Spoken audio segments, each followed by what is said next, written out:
పరిశుద్ధ గ్రంథము బైబిలు, పాత నిబంధన గ్రంథము, ఆదికాండము 1వ అధ్యాయము.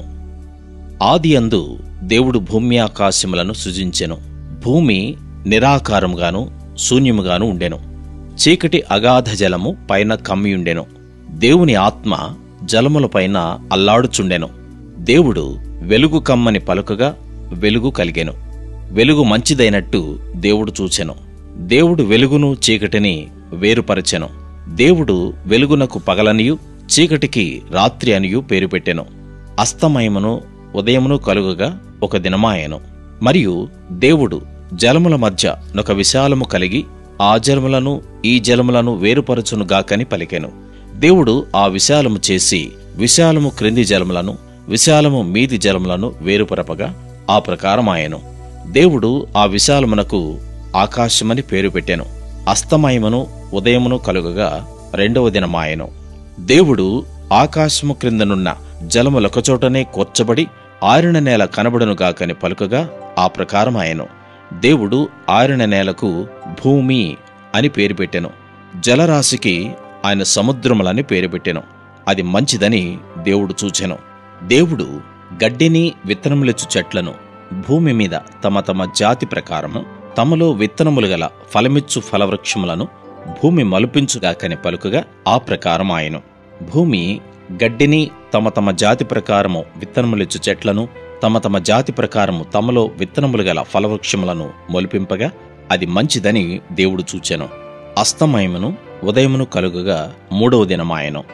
దేవుడు పగటిని రాత్రిని వేరుపరచునట్లు ఆకాశ విశాలమందు జ్యోతులు కలుగునుగాకనియు అవి సూచనలను కాలములను దిన సంవత్సరములను సూచించుటకై ఉండుగాకనియు భూమి మీద వెలుగుచుటకు అవి ఆకాశ విశాలమందు జ్యోతులై ఉండుగాకనియు పలికెను. ఆ ప్రకారమాయెను. దేవుడు ఆ 2 గొప్ప జ్యోతులను అనగా పగటిని ఏలుటకు పెద్ద జ్యోతిని రాత్రిని ఏలుటకు చిన్న జ్యోతిని నక్షత్రములను చేసెను. భూమి మీద వెలుగుచుటకును పగటిని రాత్రిని ఏలుటకును వెలుగును చీకటిని వేరుపరచుటకును దేవుడు ఆకాశ విశాలమందు వాటినుంచెను. అది మంచిదని దేవుడు చూచెను. అస్తమయమును ఉదయమును కలుగుగా 4వ దినమాయెను.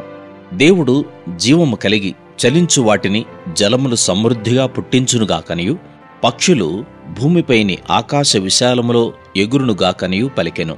దేవుడు జలములలో వాటి వాటి జాతి ప్రకారము జలములు సమృద్ధిగా పుట్టించిన మహామత్స్యములను జీవము కలిగి చలించు వాటినన్నిటినీ దాని దాని జాతి ప్రకారము రెక్కలు గల ప్రతి పక్షిని సృజించెను.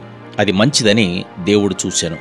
దేవుడు మీరు ఫలించి అభివృద్ధి పొంది సముద్ర జలములలో నిండియుండుడనియు పక్షులు భూమి మీద విస్తరించునుగాకనియు వాటిని ఆశీర్వదించెను. అస్తమయమును ఉదయమును కలుగగా 5వ దినమాయెను.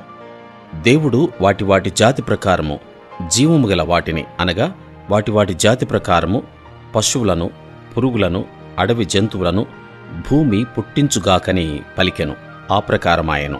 దేవుడు ఆయా జాతుల ప్రకారము అడవి జంతువులను ఆయా జాతుల ప్రకారము పశువులను ఆయా జాతుల ప్రకారము నేలను ప్రాకు ప్రతి పురుగును చేసెను.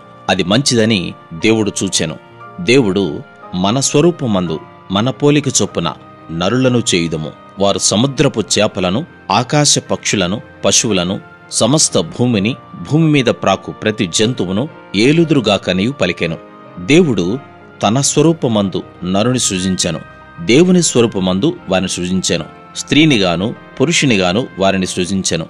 దేవుడు వారిని ఆశీర్వదించెను.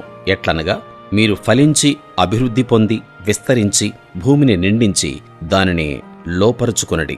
సముద్రపు చేపలను ఆకాశ పక్షులను భూమి మీద ప్రాకు ప్రతి జీవిని ఏలుడని దేవుడు వారితో చెప్పెను.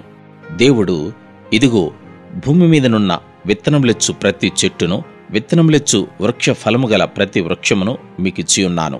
అవి మీకు ఆహారమగును. భూమి మీద నుండు జంతువులన్నిటికిని ఆకాశ పక్షులన్నిటికిని భూమి మీద ప్రాకు సమస్త జీవులకును పచ్చని చెట్లన్నీయు ఆహారమగునని పలికెను. ఆ ప్రకారమాయెను. దేవుడు తాను చేసినది యావత్తును చూచినప్పుడు అది చాలా మంచిదిగా నుండెను. అస్తమయమును ఉదయమును కలుగుగా 6వ దినమాయెను.